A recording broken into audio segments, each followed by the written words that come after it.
বিশ্ব নবী যখন এই কথা বললেন, আমার সাথীরা ও আমার সাহাবীরা, শোনো, আজকে দুনিয়ায় একটু কষ্ট করো, একটু কষ্ট করে লড়াই সংগ্রাম করে ইসলাম প্রতিষ্ঠিত করো, কারণ তোমরা জান্নাতের বিনিময়ে জান আর মাল বিক্রি করে দিয়েছো। তোমাদেরকে এমন জান্নাত দেয়া হবে, তোমাদের মনে যা চায় তোমরা তাই পেয়ে যাবা। সুবহানাল্লাহ বলবেন। ফেরেশতারা কি বলে রাসূলের এই কথায় সাহাবায়ে কেরাম অবাক বনে যায়। ওগো আল্লাহর নবী, ওগো আল্লাহর নবী, ইসলামের জন্য মক্কা থেকে পালিয়ে এসেছি মদিনায়, থাকার জায়গা নেই, খাওয়ার জায়গা নেই, মসজিদে নববীর বারান্দায় বসে থাকি, কেউ যদি খাবার নিয়ে আসে 1-2 দিন পরে তাইলে একটু খাই, থাকারও জায়গা নেই, খাবারও জায়গা নেই। এমনকি জিহাদের ময়দানে একটা খেজুর 4 ভাগ করে 4 জনে খেয়েছি, আর একটু পানি খেয়ে লড়াই সংগ্রাম করেছি আল্লাহর দিনের জন্য, দিন প্রতিষ্ঠার জন্য। আল্লাহর নবী গো, আর আমার আল্লাহ আমাদের জন্য এমন জান্নাতের ব্যবস্থা করেছেন, ওই জান্নাতে মনে যা চাই তাই পেয়ে যাব। আল্লাহর নবী গো, দুনিয়ায় তো একটু থাকার জায়গায় পাই না, একটু খাওয়ার গ্যারান্টি নেই, অথচ মনে যা চাই তাই পেয়ে যাব। তার মানে আবেগের আতিশয্যায় সাহাবায়ে কেরাম যেন বুঝতেই কষ্ট হয়, মনে যা চাই তাই পেয়ে যাব। বিশ্ব নবী বলেন, আমার সাহাবীরা শোনো শোনো, কেমন ভাবে পাবা জান্নাত শোনো। কিয়ামতের দিন বিচারের শেষে জান্নাতীরা জান্নাতে সেটেল হয়ে যাবে, জাহান্নামীরা জাহান্নামে সেটেল হয়ে যাবে। এরপরে জান্নাতে যখন মানুষগুলা যাবে, ওই জান্নাতি মানুষগুলা তাদের জন্য বসার জন্য স্বর্ণ আর রূপা দিয়ে মোড়ানো, স্বর্ণ আর রূপা দিয়ে বানানো চেয়ার থাকবে, রেশমের দামি কাপড় পরে সেই চেয়ারে হেলান দিয়ে বসে থাকবে।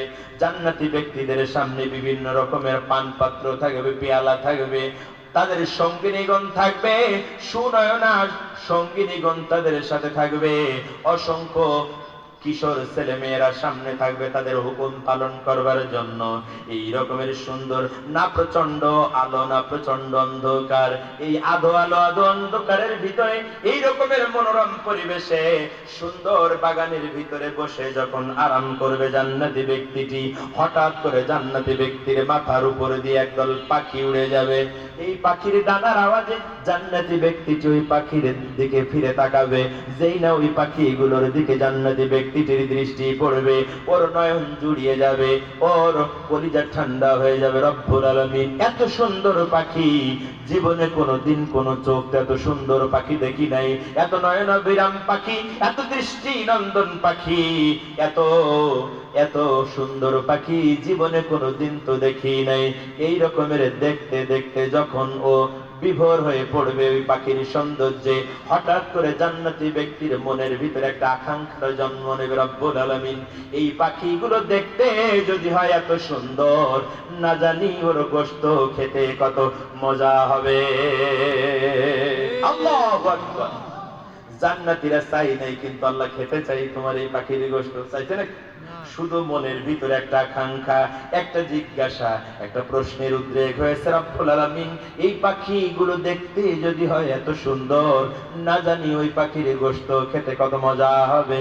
এই রকমের আকাঙ্ক্ষা জান্নাতি ব্যক্তির অন্তরে যেই না দানা বেঁধে উঠবে, বিশ্ব নবী বলেন, আমার সাহাবীরা শোনো শোনো, জান্নাতি ব্যক্তির অন্তরে যখন এই কল্পনার জন্ম নেবে, ওই পাখি দেখতে এত সুন্দর, না জানি ওর গোশত খেতে কত মজা হবে, এই আকাঙ্ক্ষা জান্নাতি ব্যক্তির অন্তরে জমা হওয়ার সাথে সাথে ওই উড়ন্ত পাখির গোশত ভোনা হয়ে জান্নাতি ব্যক্তির ঠোঁটের কাছে হাজির হয়ে যাবে। আল্লাহু আকবার। আমার ভাইয়ের, আমার বন্ধুরা, কিন্তু মজা এখানেই শেষ না। জান্নাতে যারা যাবে ওরা বড্ড আরাম প্রিয় হবে। সুবহানাল্লাহ বলবেন। জান্নাতে যারা যাবে বড্ড আরাম প্রিয় হবে।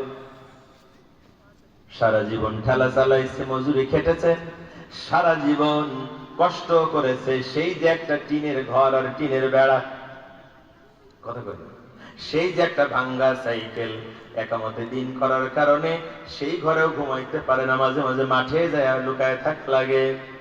কথা বলেন এখানে, জেলখানার বারান্দায় মাসে মাসে হাজিরা দেয়া লাগে।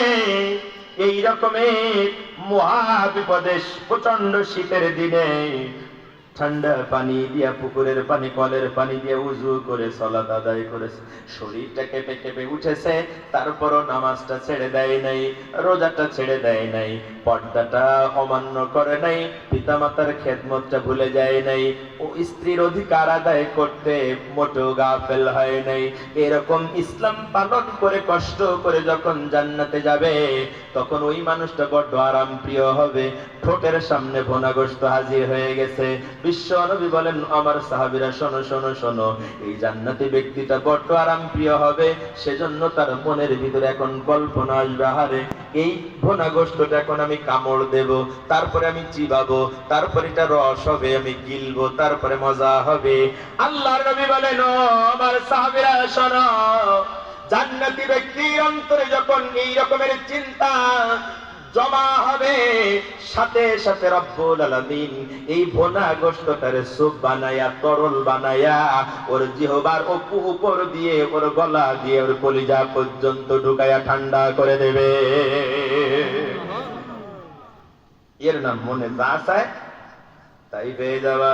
এখন আমার ভাইয়ের, আমার বন্ধুরা, যদি ভয় আর চিন্তা ভুলে যাওয়া লাগে ওয়াদাকৃত জান্নাতের জন্য, যদি ফেরেশতাকে দুনিয়া এবং আখিরাতে বন্ধু হিসাবে পাইতে চান, যদি জান্নাতে মনে যা চাই তাই যদি পেতে চান, তাহলে এই আয়াতের আলোকে কাজ করা লাগবে দুইটা।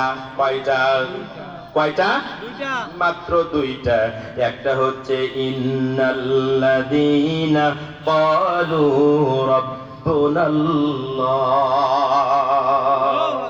নিশ্চিত ভাবে বলতে হবে, আল্লাহ আমার রব। ভাই, কে আমাদের রব? আল্লাহ। কথা কয় না, কে আমাদের রব? এখন প্রশ্ন, এইটা আমরা সবাই জানি, আমাদের রব কে? আল্লাহ। এখন মৌলিক যে প্রশ্ন সেটা হচ্ছে, আল্লাহ যে আমাদের রব, কিন্তু কেন তিনি আমাদের রব, এটা বলেন।